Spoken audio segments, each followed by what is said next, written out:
Hello guys, Patrick here, Agnoc Poker. Going to be jumping straight into some more 2NL action today. We're going to be continuing with our micro stakes mini series. Just a bit of a disclaimer, tomorrow, which will be Friday, I'm going to be doing a couple more, well, moving into next week, but tomorrow is the first one. We're also going to be chucking back some more of our earlier content where we're going to be doing like different stakes, 100 now, 50 now, 16, 25, all over the place, to make sure we balance up the content that I'm providing. And then we will also be carrying on with this mini series at the same time, and also some random rants, as we say, with the micro stakes exploits. So just a quick heads up, this is where we are currently. We have 307 hands. We are currently down 46 cents. That's a bit sad.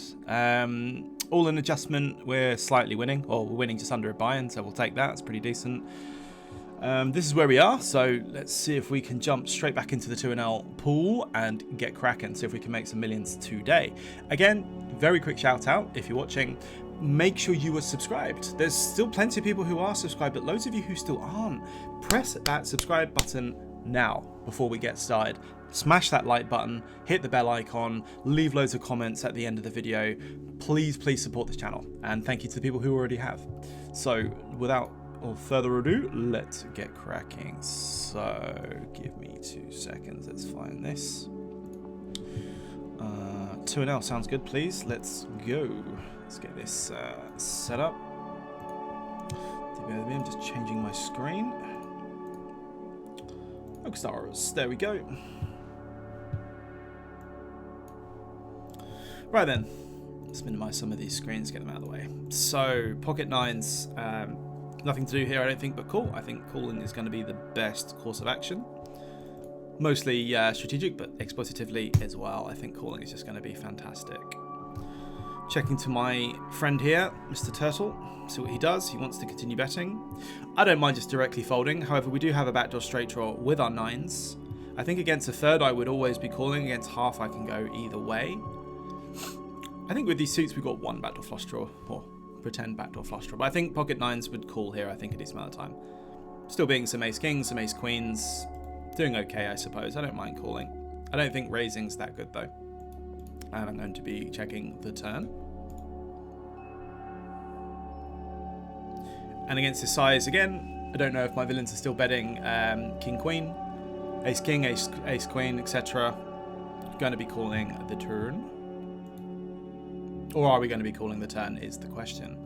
So with pocket nine specifically, we do also block things like queen nine suited, but we do technically beat some hands still like king queen. So I don't mind calling or folding. Like if I've got information that I know this guy is a reg, I know he's doing lots of double and triple barreling, for example. I know my, excuse me, I know that he's going to have loads of overs. He's going to have some very low hands, but nines isn't really like going to be doing well against him because he's going to be doing a lot of triple barreling potentially as well. Then nines would just be a fold. In terms of actual hand strength, I've only got third pair to the board, and the villain has raised under the gun, bet the flop, and then continued on the turn. Third pair's not really that amazing to call with. I think against a recreational, I could go either way. Like, I don't, at these stakes, I don't really mind just completely folding and getting out of the way on the flop. And then also, same thing on the turn. I really don't mind either. I don't think there's a right or wrong. If anything, it might actually be better just to fold the turn if they do continue betting, but I don't mind either, but I suppose you just have to try and think about what type of villain type you're against, I suppose. Like if he's always going to continue betting every turn, every river, then nines is just dust to call down, really. Oh, sorry, it's hard to call, sorry, turns and rivers with nines if he's going to keep barreling and putting a lot of pressure on, so, you know, there's not really much you can do. I'm going to be folding my 10-5 offsuit. Not going to be defending my honor with that one.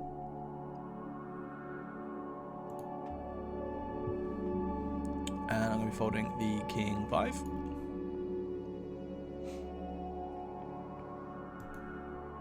Squishy Apu. I like this avatar with the name. That's pretty cool. Queen 9 we can do some attacking, I think, in the small blinds. I don't think we're going to be doing any other shenanigans in any other one. Fold, please, dealer. We'll move on to our next hand. 7-4 suited. If I had loads of recce's in the blinds, I would be attacking this. I don't think I'm going to be opening it without.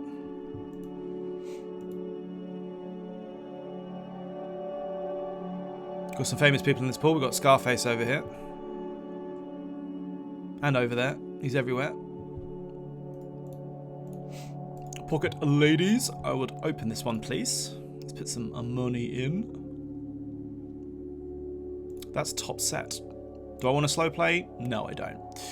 I can still absolutely get called by loads of... well, there's only one case queen left, but a couple of queen combos, loads of spade combos, and some in-between straight draws. Do I want to call? Do I want to raise? Excuse me. I think at microstakes I'm only ever really considering raising. Just want to put money in against the case queen. I want to put money in against flush draws that he might lead.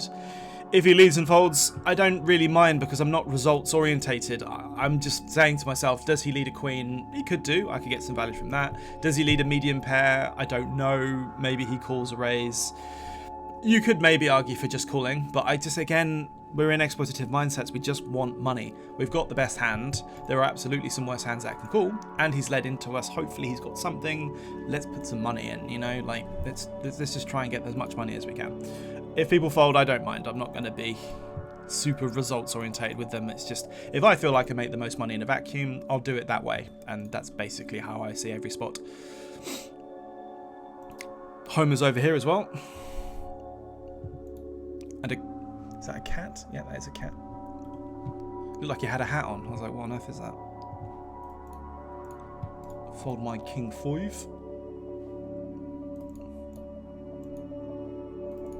There's a lot of cats in there. There's another one here. Not going to be ISOing this limp. I'm going to be checking back in the big blind if it checks to me, or limps to me even. Yes, please. Let's go. Flop top pair. Don't mind check raising it. Don't mind leading. Let's just lead it.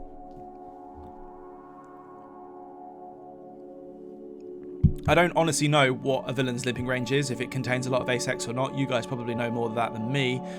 I'm just going to go ahead and continue betting, I think, for about half pot. And if I get raised, I'm probably just going to fold. I'm just going to do that, I think. You can target some draws, target some 8s.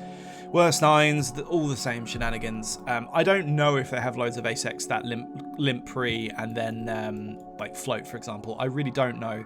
But to be honest, I think I would prefer just to bet there on the turn and then play some rivers than to check. So, there we go.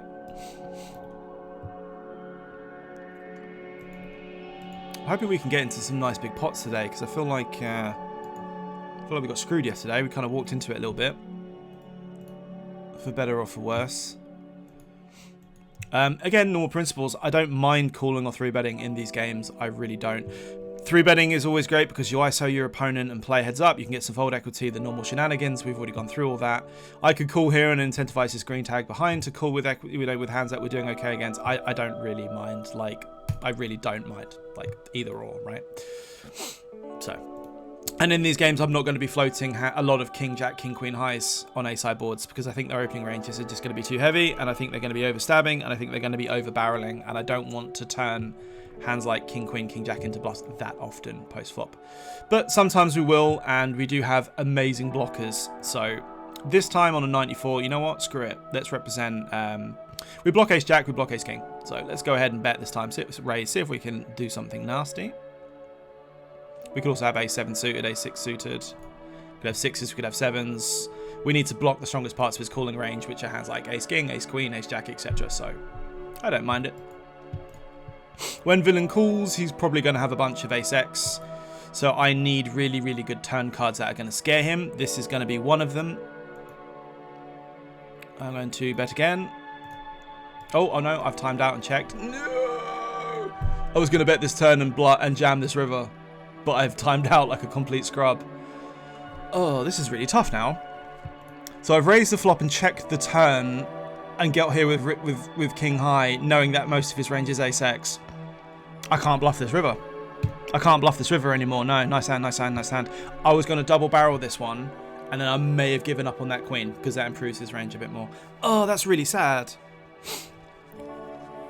I was probably going to overbet that turn. Ugh. Ew, that's really annoying. I don't think it would have worked, actually, but... Fuck. Actually, at ace-10, it probably would have worked. Shit, man.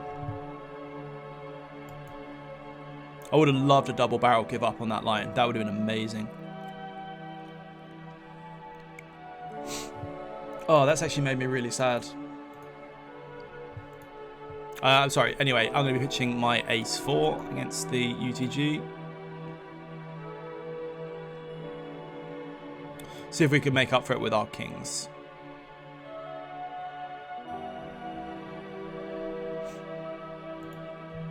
I would like to raise this up. Please do that. I don't mind going 10, 11. I don't think going to like 12 and so on, like a bit more heavier GTO is that great. I would just stick around 10, like 4x roughly is fine. Get jammed on, so hopefully it's not aces. Good luck us. Okay, excellent. We'll take that.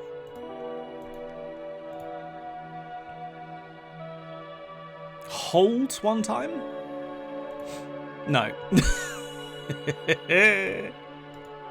Well, I don't mind the spot. I feel like we're going to say that a lot. I don't mind the spot, I don't mind the spot. And they get ironed every single time. Fuck, man, that's really sad.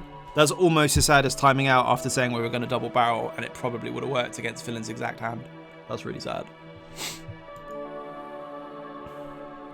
King 6, a little bit too loose to be opening. And again, I've got someone here with nearly 700 bigs. I don't know if he's good or not, but I would just genuinely think people with like 400, 500 plus big blind stacks generally tend to be at least a little bit better. Unless they're just super lucky and build some weird stack, but...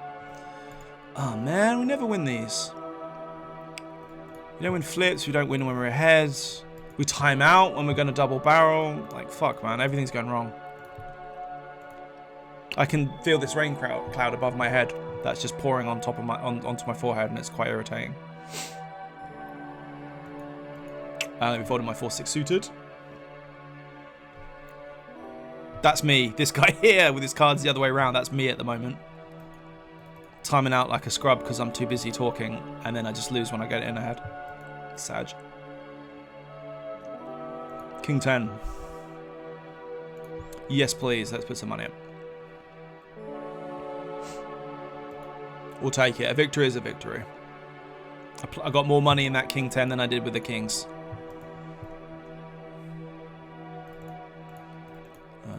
Marking our players up. Folding the 10-4. How long have we been going for? 12 minutes. Okay. I'm already at despair. 12 minutes in, you see.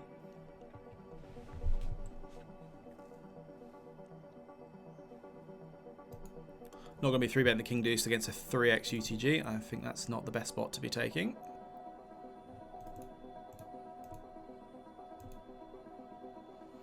What's this dude's name? Bender? Is it Bender? The robot from Futurama?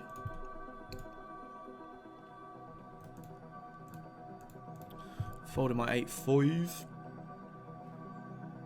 Queen 6 we can be opening if it folds to us. Again, you'll probably notice we don't have loads and loads of HUD information yet, because I said at the beginning of this, like, it's not a challenge, right? I'm not doing some 5k, you know, or 50 to 5,000 challenge. It's just a mini series. I wanted to sort of put my money where my mouth is a bit and just say, look, I've been giving you guys loads of tips on how to do some microstake shenanigans. Here is some microstakes. Play with them in being shown in game live with no editing to make it completely fair. And I've also just said, look, I've got no HUD stats. I didn't have many anyway, but I don't have any HUD stat information on anybody. I'm completely fresh. I'm completely clear. I'm just basically going off what's in front of me, basically. So that's what we're doing. We will be doing tomorrow. I will be doing, I think 16NL is what I said I would be doing tomorrow, and then I'll also be just doing some other stakes. So there'll be some mix and matches next week as well. There's a few more of these, of course. And I've got part 3 of our exploitative series on how to deal with, maybe not defeat, but deal with the micro stakes in terms of having loads of exploits and what can we do and not do to try and make the most money.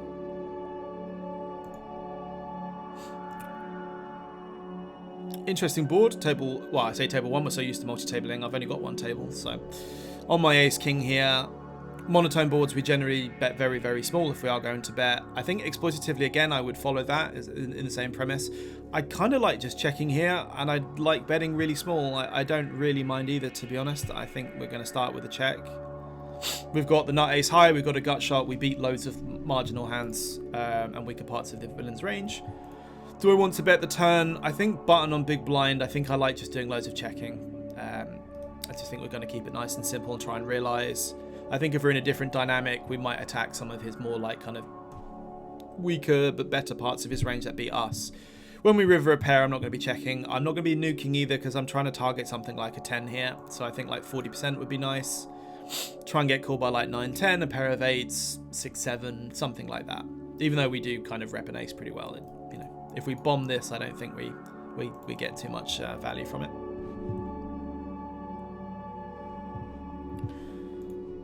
I'm going to be folding my king deuce suited. We do have a green in the small blind, but I think this is a little bit too loose. Little bit too loose. Maybe if I had like loads of nits behind.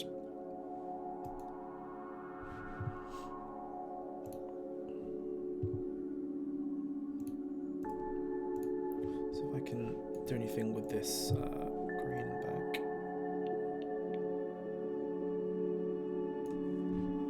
There we go. I've got rid of this weird sort of funky green part of my green screen that was showing up. 5-6 offsuit against a 2.5. I mean, I'm not super thrilled. I mean, it's like at this level, do I think I can make it work? Is the question. I think I can, but it's like, do I want to? I don't really know, to be honest. So, hell, let's see if we can make some money out of it. I don't really know, to be honest with you. Sorry, I'm just faffing about with all these other screens. It's probably going to absolutely break even. If we have a slight skill edge, which I'm assuming we do against most of the 2NL pool, then maybe we can make it work. But is it worth using? You know, we contribute to the rake and we've got a shit hand out of position. So, you know, it's not that great at all. However, because I'm absolute bottom of range, I might just... And I've got a kind of technical backdoor straight draw. I've got 2 suits on the board. I might do some bluffing on a heart, I might do some bluffing on a diamond, I might pick up some gut shot equity. Why not turn this into a bluff on the flop and see if we can do something with it? I'm not saying this is the best course of action and it's not really that great of a line to take, but if I'm going to defend something so weak exploitatively sometimes, I need more plans in action rather than just being like, oh, if I hit the board I'll continue and then fold everything else. Especially when you know your populations are just kind of c-betting 100% of the time. But disclaimer, I'm not saying that's the best way to play in theory, but you know, it is what it is. So I could 3-bet my 10s. I've rolled technically a 3-bet. However, I've got another recreational behind. So the question is like, do recreationals fold to 3-bet? Some do, some don't. I think I make more money by calling here and playing a 4-way pot with a pocket pair. I really, really do. Because there's so many recreationals in this pool, in this hand, I just think it makes more money than raising and playing an isolated pot. I don't want to say you shouldn't ever raise these hands, because you should do, and you should isolate, and you get a lot of value from doing so as well. But if you've got all of these wrecks, like you've got 2 wrecks in the pool, in the hand, it's so good. Like you don't have to even flop a 10 to win, but I'm just saying, you can win a lot of implied odds. Like if I know I can smash a stack here often when I shouldn't do, you know, against these types of players, sometimes that's a bit better than just 3-betting and playing a 2 or 3-way pot by 3-betting. You know, it goes both ways. You know, maybe this guy's got queen 10 off and my 3-bet would have worked and I would have just taken the pot down pre. Yes, that's true. But, you know, maybe I would have flopped a 10 or made some decent money in another situation against people who will pay. So, you know, it kind of goes both ways, I suppose.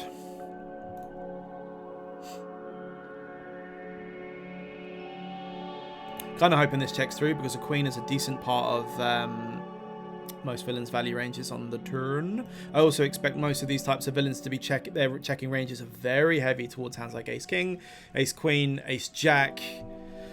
Some of the lowest pairs, like decent showdown, and then when they check and delayed bet, they just generally have a load of these like King, Queen, Ace, Queen type hands and better, you know. So I don't mind calling, but you know what? I'm just going to give him credit. I don't mind. Like, I really don't mind. If I was playing a decent level there, I would consider that hand very poorly played because I would be preferring to 3-bet there and squeeze, attacking the dead money with a decent hand, and then obviously I don't just fold to 1-bet on the turn. But I don't care about any of that, right? I'm only focused on my exploits. Excuse me, so what works in vacuums? And do I think I can get more money playing a multi-way pot with a pocket pair against 2 or 3 fish? I think I can, rather than just, you know, attempting to ISO and play heads up. Honestly, in these pools specifically, even with the rake, if you can make 50 to 100 bigs often, compared to just like attempting to win like 3 or 4, then fine. At least in my opinion. I'm going to open my 8-9 suited of clubs. against a Power Ranger and Peaky Blinder. And a Knight. Queen Jack. I'm not going to be rolling frequency because I have a greenie. That means we have a green light, literally. You see what I did there? Again, just very quickly, if you guys are not subscribed and you're watching, go press that subscribe button right now. Leave a like, chuck your comments on, and get involved. So, 3, 4, 5. This is going to smash the big blinds range and doesn't really hit mine very often. However, I'm at micro stakes and none of that makes any sense. So I'm just going to bet. I'm just going to c-bet. I got 2 overs and I want to bet. That's what I want to do. 5 is a massive part of Villain's calling range, so I think betting now doesn't make too much sense. However, again, I could think about betting the turn, attacking some hands like some gut shots, some floats, some backdoor type hands that have to fold. He's just got like King 10 of clubs, for example. That might fold, even though this theoretically wouldn't be the best turn to bet, but I don't care.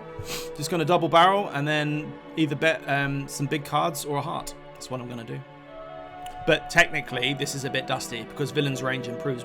You shouldn't really bet this board in general against the big blind very often at all because it smashes them. And then the 5 absolutely smashes their flop call continuing range as well because they've got so many 4-5s in you. You've got like ace 5 suited, king 5 suited, but then they've got queen 5 suited, they've got 5-6 suited more than you, 6-4 suited, etc, etc. So it's dust in theory. But again, it's just like I don't care about that. I just think that they're gonna fold to a c-bet almost like just so often and not attack it. And then on the turn, same principle, they're just gonna fold so much of their range. And my mindset is doing a lot of c-betting into that double barrel, but then into the triple barrel mindset as well. So I'm not just c-betting loads of hands and then going, oh, you've called, I'm going to give up. I'm going to keep going a lot of the time and keep that pressure going. I'm not saying that was actually the best spot to do it in because it probably wasn't, but do you see what I'm saying? Like, you see what I'm getting at? It's just, I like playing that way more. So I've limp pot multi-way against 2 greenies. I've got king high, backdoor flush draw.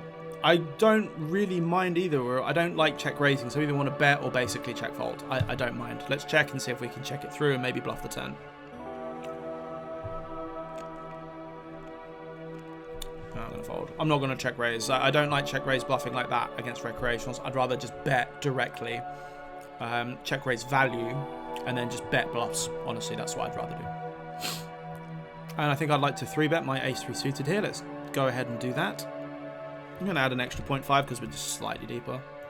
Very, very slightly. So, see, we do have 3-bet bluffs. We don't just have the nuts every time we bet.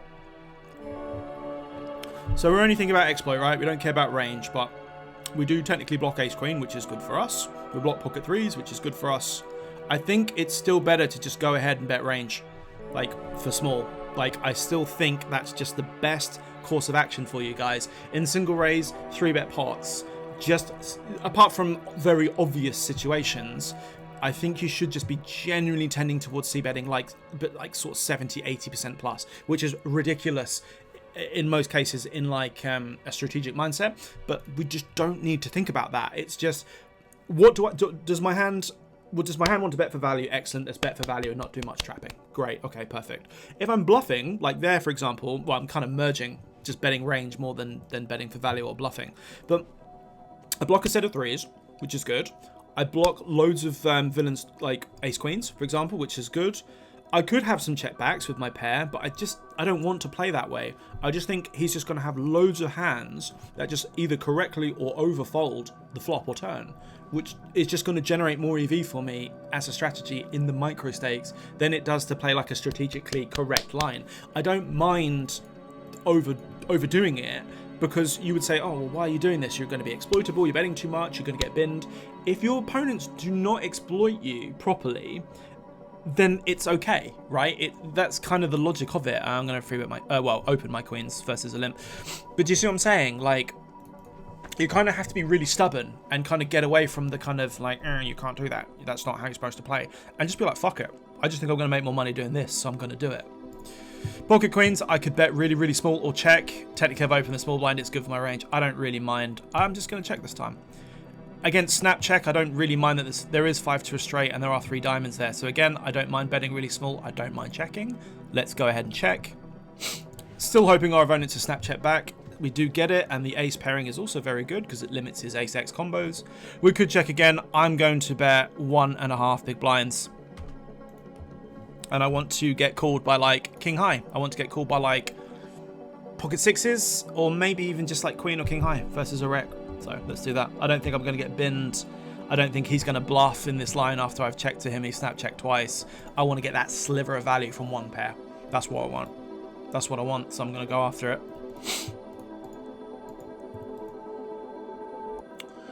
Folding the 9-5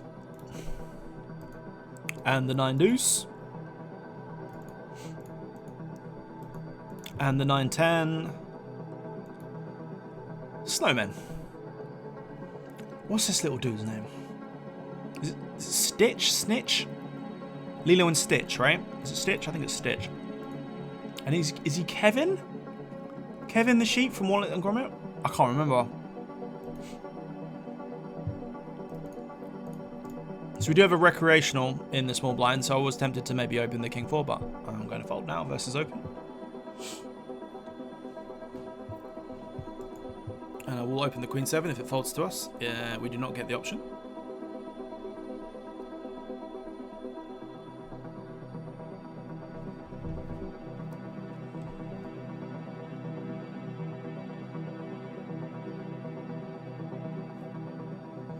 And I'm going to be checking this jack 9. I'm not going to ISO this. I'm just going to take my shot at smashing the board.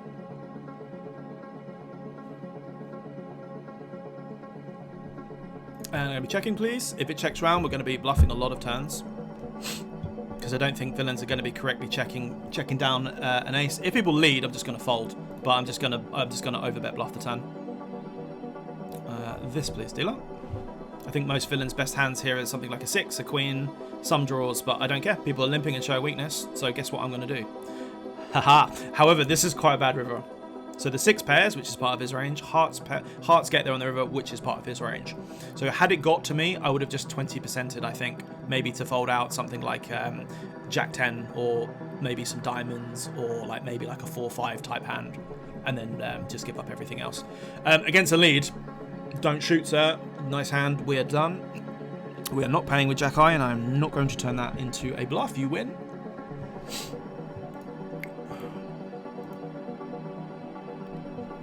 But do you see, like, those 2 other guys snap folded and had that heart not bet? I think he could easily have a 6 or a heart, but had that type of hand card, sorry, not come on the river, I think he just snap checks and then we just bet by winning. Win by betting, sorry, and I think we could just bet very small to just target that the kind of like some of the flush draws and straight draws, and then we just don't bet big because we know he's going to continue with the hands that would continue, i.e. like a strong queen or like king queen, for example, a weak ace, something like that.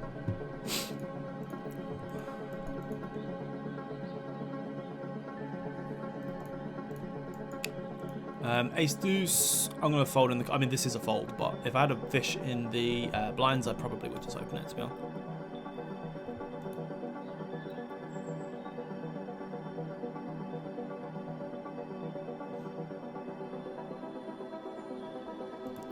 Pocket threes, I could raise this. I don't mind raising, but again, look, we've got 2 recreationals. This guy's got 30 bigs. If I raise this and this guy decides to stick it in my ear, I'm going to have to call, aren't I, pretty much? So it's like, I'd rather just kind of call, to be honest. Aha! Finally, we get rewarded. This is quite a dry board, and no one's raised, so I don't know if there's that many value hands here. Let's check and see if we can... see if anything happens on the flop. Nope. I don't know how much ace-x is in their limping range either. Let's see if they've got 4-5 now. That'd be sad. I'm going to check again. I think if they've got an ace, they're going to bet it, and they may bluff the ace. If not, it doesn't matter. I don't think we get that much value by betting this turn. Whereas if they have an ace or a flush draw, they will call a check raise. Now, because this guy's potted it, he's quite polarized, right? He's either probably bluffing or he's got something that might continue. So I'm just going to check raise him to a decent size. I'm actually going to go quite large here because if he's got something, I want him to continue with it. So we're going to push him to the test now. Now the clubs came in, but it doesn't matter. We've got a hand that beats like ace-x, for example. If he's got a flush, he's only got 16 bigs. he's going to call us with an ace. If he wins, he wins. I don't really mind. It's 16 big blinds. I have to put it in against an ace. Okay, nice hand. Like, if we've got a big stack here, like a normal size stack, I cannot just bet there. It's not, oh, I've got a set, you know, good luck if I'm dead. It's very different. But because he's got 16 bigs or 17 bigs, and he's definitely got loads of ace X there, like shitty ace X, then, you know, I don't mind. Although it is quite sad, but, you know, it is what it is. If I check raise a set of threes versus a flush draw with one card, and he's only got 17 bigs behind, I feel like we're making a lot of money raising the turn. And if it wasn't an ace high river turn, sorry, I don't think I even have to shove there. But I think when it's an ace, like, he's not getting away from it. So we're going to be putting him in, and I think he's going to have way more combos of like offsuit ace trash than just flushes. And I think he would also then raise most of his decent flushes as well, perhaps, but who knows, I guess. I don't want to sound like I'm rambling, it's just an easy shove. King 10, we've got one rec behind. I don't have to open this, but fuck it, let's do it.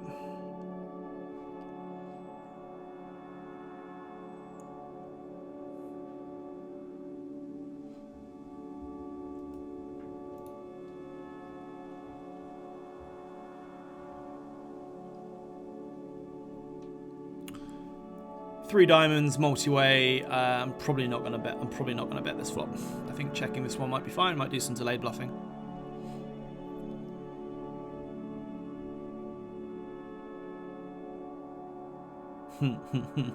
how much bluffing do we want to do at 2-0 is the question. Let's go ahead and bet the turn and then see what happens. I don't know if this is a good idea at these stakes. We'll find out. We can absolutely credibly have ace high, king high, and so on with a diamond in it.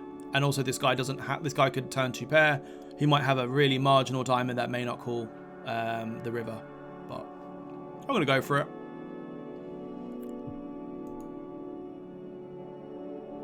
So if he's got a hand with like the deuce of diamonds, the 5 of diamonds, 6 of diamonds, 7 of diamonds, 10 of diamonds, he's gonna have a real hard time calling. He is gonna have some flushes. Here's disclaimer, but fuck it. Let's see it. Let's see if we can put the population to the test. Fold. I could have even actually gone bigger than this, but I think this is fine. Fold. Fold.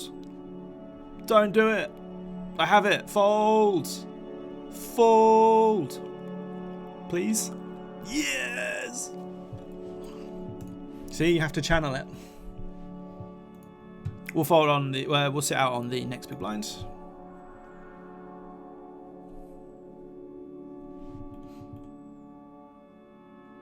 And we're done. So let's look at the chart. We already know it's going to be sad. We played okay. We got it in with our kings and got ironed. Yes, yes. Let's have a look. Let's change this up.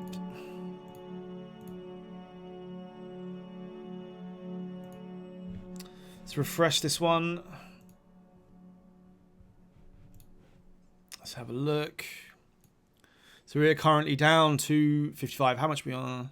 Yeah, so this is overall. So we are currently down